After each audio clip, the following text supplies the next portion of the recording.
দাস, যোগেশ্বৰ দাসৰ পিছতে শংকৰ বড়ো, কৃষ্ণগোপাল বসুমতাৰী, নাথুৰাম বড়ো।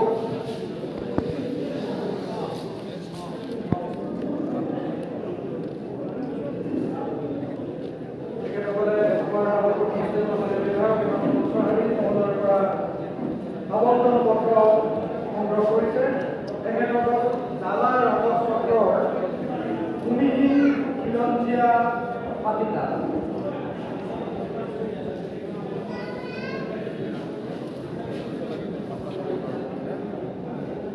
ইয়াৰ পিছতে মই তামোলপুৰ ৰাজহ চক্ৰৰ অন্তৰ্গত যিসকল ভূমিহীন খিলঞ্জীয়া পাতিতা আৰু আনন্দ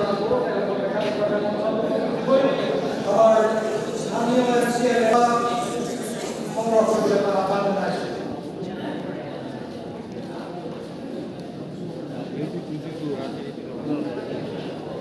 তেখেতসকল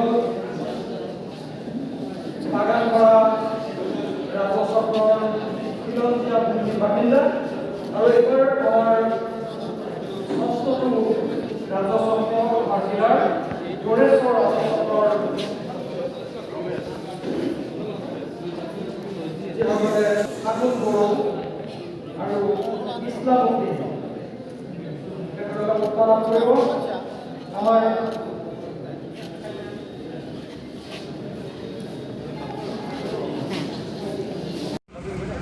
আজি বাক্সাত মুঠ 103টা পৰিয়ালক ভূমিৰ পট্টা দিয়া হৈছে। গোটেই বিটিআৰি অঞ্চলত টোটেল কিমান আছে সেইটো নাজানো, কিন্তু যথেষ্ট আছে। এতিয়াও পট্টা নোপোৱা পুৰণা গাঁওবিলাকত বসবাস কৰাটো আছে। তাৰোপৰি যিবিলাক ফৰেষ্ট এলেকাত আছে বা চৰকাৰী মাটি আছে, যিবিলাকক ভূমি পট্টা দিয়াৰ কাৰণে চৰকাৰ ব্যৱস্থা লৈছে, তেনেকুৱা হিচাপ এতিয়ালৈকে আমি টোটেল পোৱা নাই, কিন্তু যথেষ্ট আছে। হয়তো লাখতকৈও বেছি হ'ব পাৰে, লাখতকৈ বেছি পৰিয়াল হ'ব পাৰে। আমি অন্ততঃ ভূমিহীন লোকক ভূমিৰ ক্ষেত্ৰত কিছু সকাহ দিয়াৰ ব্যৱস্থাৰে অসম চৰকাৰে যি ভূমি নীতি আইন যোৱা বছৰ প্ৰয়োগ কৰিলে, সেই অসমৰ ভূমি নীতি আমি ইয়াতো প্ৰয়োগ কৰিম, যাতে আমাৰ খিলঞ্জীয়া লোকসকলে ভূমিৰ পৰা সম্পূৰ্ণৰূপে উচ্ছন্ন হৈ নাযায়। কাৰণ আমি যিখিনি ভূমিপুত্ৰ আছোঁ অসমত, আটাই কৃষিৰ ওপৰত নিৰ্ভৰ কৰি জীৱিকা চলাই আছোঁ। আৰু ভূমি নাথাকিলে আমাৰ মানুহে, বিশেষকৈ খিলঞ্জীয়া মানুহে জীয়াই থকাটো সম্ভৱপৰ নহয়। আৰু সেইকাৰণে আমি অন্ততঃ আৰ্থিক দিশত বা সামাজিক দিশত আগুৱাই যাব পাৰোঁ। সেইকাৰণে প্ৰতিটো ভূমিহীন লোকক কিছু সংখ্যক হ'লেও, কিছু পৰিমাণৰ হ'লেও ভূমি দি অন্ততঃ ঘৰখিনি বনাই ল'ব পাৰে, তেনেকৈ ব্যৱস্থা কৰাৰ কাৰণে আমি এই ব্যৱস্থা লৈছোঁ। অসম চৰকাৰে সেইটোৰ কাৰণে চিন্তা কৰি আজি ভূমি নীতি তৈয়াৰ কৰিছে, আৰু সেই চৰকাৰৰ আইন আমি নিশ্চয় পালন কৰিম। আৰু ভৱিষ্যতে দিব নেকি? আজি আৰম্ভণি হৈছে, আৰু অহা দিনবিলাকত যিসকল ভূমি নাই, ভূমিহীন, তেওঁলোকক চবকে দিয়াৰ ব্যৱস্থাখিনি আমি কৰিম। কামটোৱে হ'ল নিৰ্বাচনত অংশ লোৱা, আৰু ইউ পি পি এল এটা ৰাজনৈতিক দল, সেইকাৰণে আমি নিশ্চয় অহা বিধানসভাৰ নিৰ্বাচনত অংশ ল'ম।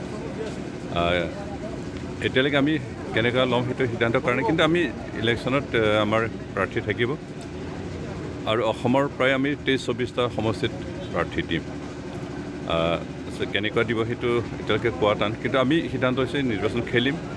আৰু যিহেতু ইউ পি পি এল এটা ৰেজিষ্টাৰ্ড পঞ্জীয়নভুক্ত তেনেকুৱা ৰাজনৈতিক দল, সেইকাৰণে আমি অসমত 23-24টা সমষ্টিত আমি কেণ্ডিডেট দিম, আৰু যিমান পাৰোঁ আমি নিজাববীয়াকৈ কেণ্ডিডেট দিয়াৰ কথা চিন্তা কৰিছে।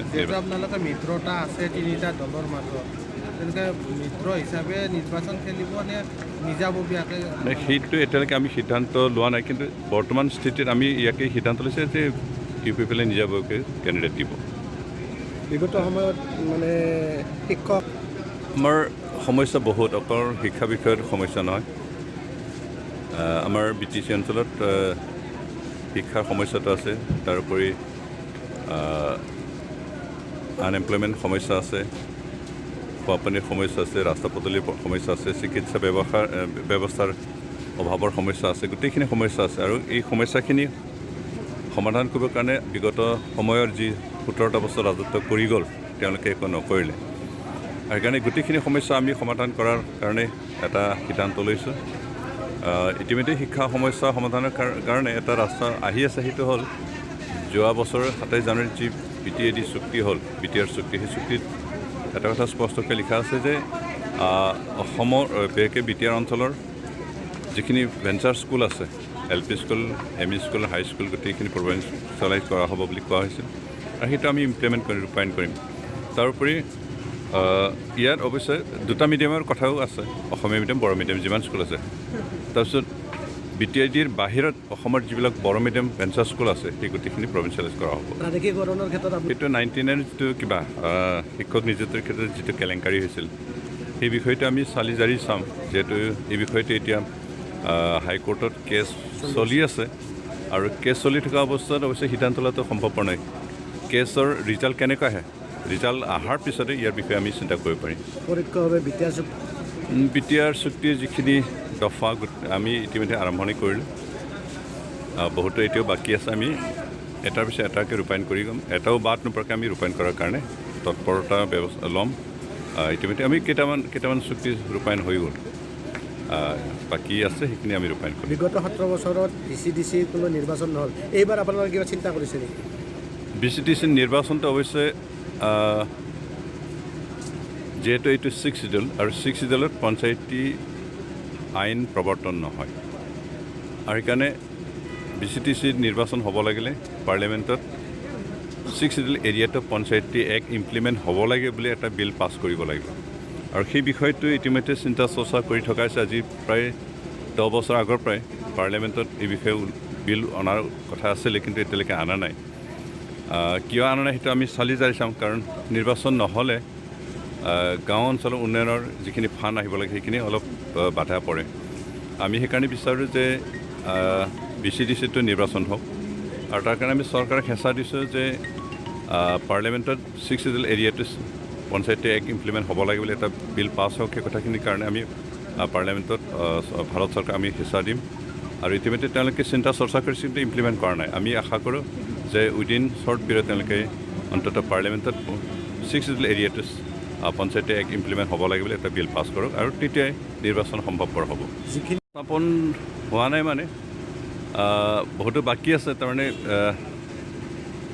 আমি NDP প্ৰগ্ৰেছিভ হিচাপে 1153জন আমি সদস্য আছোঁ, তাৰে ভিতৰত মাত্ৰ 836 জনে কেইদিনমান আগতে কিবা সংস্থাপনৰ নামত চৰকাৰৰ পৰা 4 লাখ কৰি এটা ফিক্সড ডিপ'জিট চাৰ্টিফিকেট পাইছে। এতিয়াও প্ৰায় 200 জন সদস্য পোৱা নাই। তাৰোপৰি আমাৰ ৰঞ্জন নেমাৰী গ্ৰুপৰ কিছু সংখ্যক আৰু চৰকাৰ গ্ৰুপৰ কিছু সংখ্যক ল'ৰা এতিয়াও চৰকাৰী সেই সংস্থাপনৰ নামত যিটো দিব লাগিছিলে সেইখিনি পোৱা নাই আৰু সেইটো আলোচনাৰ মৰ্মে অতি সোনকালে হ'ব বুলি আমাক অসম চৰকাৰৰ বিশেষ শাখাৰ বিভাগে কথা দিছে আৰু যিখিনি বাকী আছে তেওঁলোকে চবেই পাব।